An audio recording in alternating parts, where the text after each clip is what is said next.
আসলে আমরা যেই যুগে আমরা পৃথিবীতে চলে আসছি, এই যুগটা নতুন একটা বৈশিষ্ট্য নিয়ে আমাদের সামনে হাজির হয়েছে।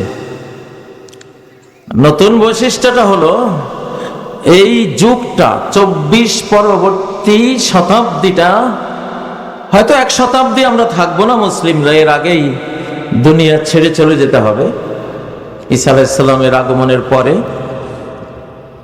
তো মোটামুটি শতাব্দীর কাছাকাছি এইটা ইসলামের বিজয়ের শতাব্দী, ইনশাআল্লাহ ইনশাআল্লাহ ইসলামের বিজয়ের শতাব্দী। এখানে মোটামুটি বলতে পারি ভীষণ 2046 মধ্যে আশা করা যায় সারা পৃথিবীতে ইসলাম ছড়িয়ে যাবে ইনশাআল্লাহ। 7 মহাদেশ মুসলিম হয়ে যাবে ইনশাআল্লাহ। এটি একটি হাদিস আছে নবীজির সাল্লাল্লাহু আলাইহি ওয়াসাল্লাম, সহিহ বুখারী মুসলিমের হাদিস।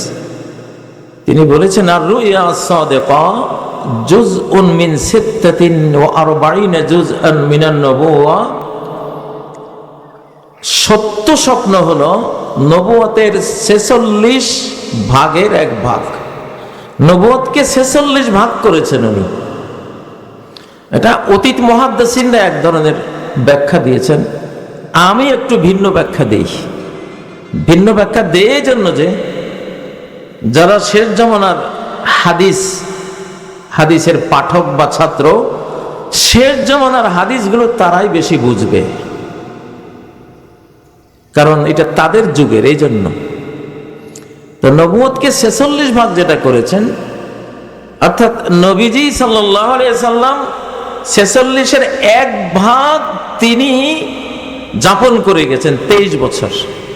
কত বছর? ওনার নবুয়তি জিন্দেগি ছিল কত বছর? 23 বছর। 23 বছরে যেটা রেখে গেছেন তার সাহাবায়ে কেরাম, তার সহচর, ছাত্রবৃন্দ, উম্মত, তাদের মাধ্যমে আমরা পেয়েছি অর্ধেক পৃথিবী। অর্ধ পৃথিবী করেছ শাসন ধুলার তখতে বসি, ঠিক না? 23 বছরে পেলাম কত? অর্ধেক পৃথিবী। তো বাকি অর্ধেক পেতে কত বছর লাগবে? 23 বছরই লাগবে, এর বেশি না। এই উম্মতের শুরুটা যেমন শেষটাও তেমন। মাসালু উম্মতি কামাসালিল গাইস লা ইউদরা আউয়ালুহু খায়রুন আমা আখিরু। আমার উম্মতের এক্সাম্পল হলো মুষল ধারার বৃষ্টির মতো। এটা কেউই বুঝতে পারবে না যে প্রথমটা বেশি উত্তম না শেষটা, মানে দুইটাই সিমিলার, সমান। তাহলে প্রথমটা যদি 23 হয়, লাস্টেরটাও কত হবে? তাহলে 24 থেকে 23 বছর হিসাব করলে কত হয়? 46। যাই হোক, এটা একটা দর্শন হাদিসের আলোকে, কোরআনের আলোকে। এটা সূরা আল কাসাসের মধ্যে একটা ইঙ্গিত আছে, ইন্নাল্লাযী ফারাদা আলাইকাল কুরআনা লারাদ্দুকা ইলা মাআদ। যে আল্লাহ তোমার উপরে কোরআন ফরজ করেছেন, তিনি তোমাকে আবার ফিরত আনবেন প্লেস অফ রিটার্নে। তুমি হে মুহাম্মদ, তুমি যে 23 বছর যাপন করে চলে যাবা, এটাই শেষ না। আবার এইরকম একটা প্লেস অফ রিটার্নে আল্লাহ তোমাকে ফিরত আনবেন।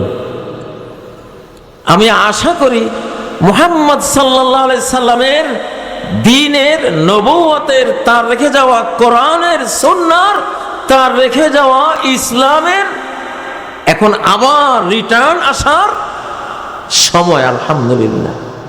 তো আগেরটা যদি 23 হয়, এটাও কত হবে? 23 হবে ইনশাআল্লাহ। ইনশাআল্লাহ আরো কিছু প্রেডিকশন আছে এই বিষয়ে 2046 নিয়ে, আমি সেদিকে যাচ্ছি না।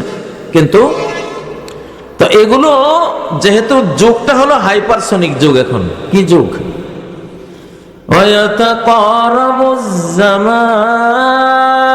জামানা খুব গতিশীল হয়ে যাবে। হাত্তা তাকুনা সানাতু কাশ-শাহর, বছর হয়ে যাবে মাসের মতো। বছর হয়ে যাবে কিসের মতো?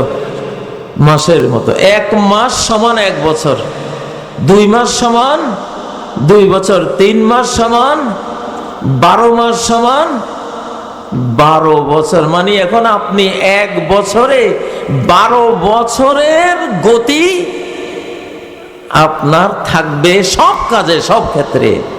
তো গতি বাড়লে নজর কি কাছে দিতে হয় না দূরে দিতে হয়? গতি যত বেশি হয় নজর তত দূরে। পাখিরা যখন আকাশে উড়ে 100-200 কিলোমিটার গতিতে, ওদের নজর থাকে কমপক্ষে 2 কিলোমিটার দূরে, ঠিক না?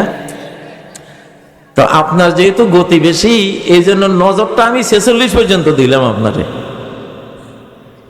খুব গতি না, নাহলে দিশাহারা হয়ে যাবেন। কিরে ভেনিজুয়েলার কি হলো, ইরানের কি হচ্ছে, গাজার কি হচ্ছে, বাংলাদেশ নিয়ে তো খুব টানা হেঁচড়া। এখন এই জ্ঞানগুলো, শেষ জমানার যে জ্ঞানগুলো, এইটা না থাকলে দিশাহারা হয়ে যাবে। গতি বেশি তো, এই জন্য নজরটা দূরে রাখবেন ইনশাআল্লাহ। লিল্লাহে তাকবীর। তাহলে ইসলামের বিজয় সুসংবাদ কোরআন ও সুন্নাহে আছে না নাই? ইনশাআল্লাহ। প্রিয় ভাইয়েরা, আমাদের আইডেন্টিটিটা কি? আমাদের পরিচয় পত্রটা কি? দুনিয়াতে পরিচয় পত্র আমরা ইসলাম। কি ইসলাম? স্থানীয় পরিচয় হলো বাংলাদেশী, ঠিক না? মুসলিম উম্মার সদস্য। আখিরাতের আইডেন্টিটি শুধু একটাই থাকবে, আর কোনো আইডেন্টিটি আখিরাতে নাই, কোনো পরিচয় নাই। পরিচয় একটাই, ঈমান। পরিচয় কি? ফালা আনসাবা বাইনাহুম ইয়াওমাইযিন ওয়ালা ইয়াতাসাআলুন। সেদিন কোনো বংশ পরিচয় থাকবে না, বংশ পরিচয় থাকবে না।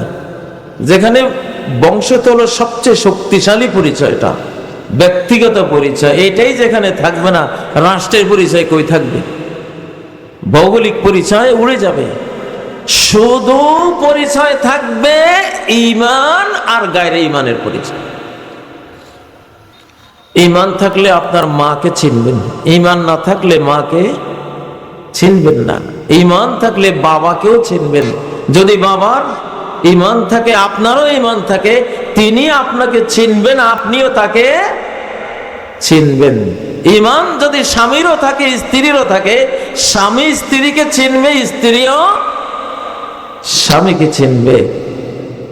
ভাই বোন, ভাইয়ে ভাইয়ে, বোনে বনে, সব পরিচয়ের সেদিন একমাত্র উপকরণ হবে কি?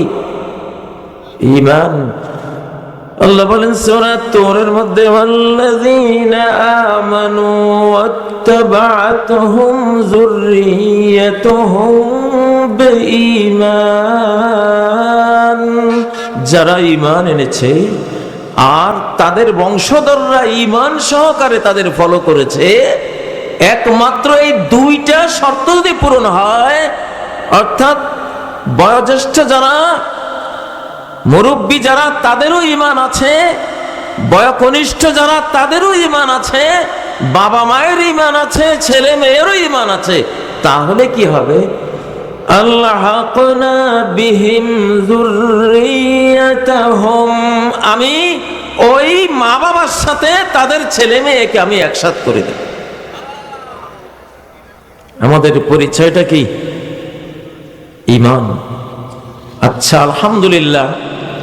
তো বাংলাদেশে এই ঈমানের একটা জাগরণ হয়েছে, একটা জাগরণ হয়েছে, এটা আমরা দেখতেছি আলহামদুলিল্লাহ। এই উম্মত 100 বছর পতন অবস্থায় ছিল। কয়শো বছর? 1924 থেকে 2024, 100 বছরের পরে জেগে উঠেছে। উঠবে, এটা হাদিসে আছে, লম্বা কথা আছে, সেদিকে যাব না। উম্মত এখন জেগে উঠছে। তো এই জেগে উঠাটা আপনারা দেখতেছেন, আমরা দেখতেছি।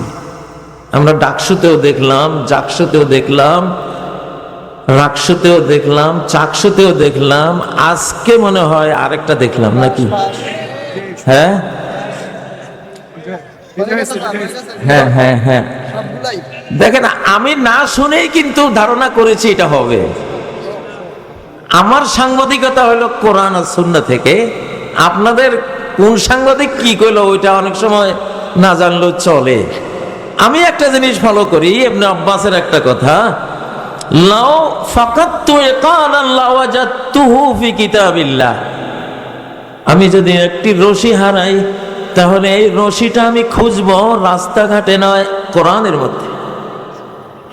আমি কোরআনের পৃষ্ঠা থেকে আমার রশি কই পড়ছে ওই রাস্তায় না গিয়ে এখানে বসে বলবো এটা ওই অমুক রাস্তায় অমুক জায়গায় আমার রশিটা আছে, যা তো নিয়ে আয়।